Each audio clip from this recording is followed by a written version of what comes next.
በዓለም ላይ ታላቁ ቴክኖሎጂ ኃይል ቻይና። በዚህ ዘመን ሳይንስና ቴክኖሎጂ የሰውን ሀሳብና ምጡቅነት ያሳያል።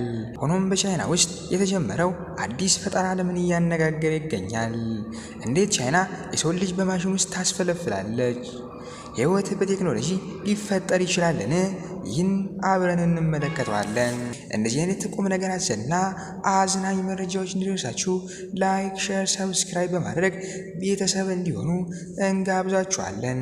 እስካሁን እስካለንበት ቅጽበት ድረስ የሰው ልጅ ፈጣሪ በፈቀደው ያኗኗር ዘይቤ እና ተፈጥሮ በሰጠችው ጸጋ የሰው ልጅ እየበዛ እየተዋለደ ይገኛል። ሆኖም ግን በሰሞኑ ከቻይና የሰማነው ከዚህ በተቃራኒ የተፈጥሮን ሕግ በጣሰ መልኩ የሰው ልጅ ከማሽን መፈልፈል ሊጀመር መሆኑን። በቀላሉ ነገሩ እንዲህ ነው። የሰው ልጅ ያለ እናትና ያለ አባት በማሽን ውስጥ ማስገኘት ሊቻል እንደሆነ እየገለጹ ይገኛል። የታወቀውም በ2022 በቻይና ነው። የቻይና ሳይንቲስቶች አንድ አስደናቂ ሙከራ ጀመሩ።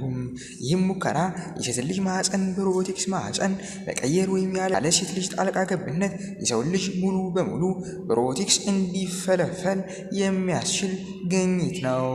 ይህ ግኝት አርቲፊሻል ወምብ ፋሲሊቲ ወይም በአማርኛ አቻ ፍች ሰው ሰራሽ ማህፀን ይሰኛል።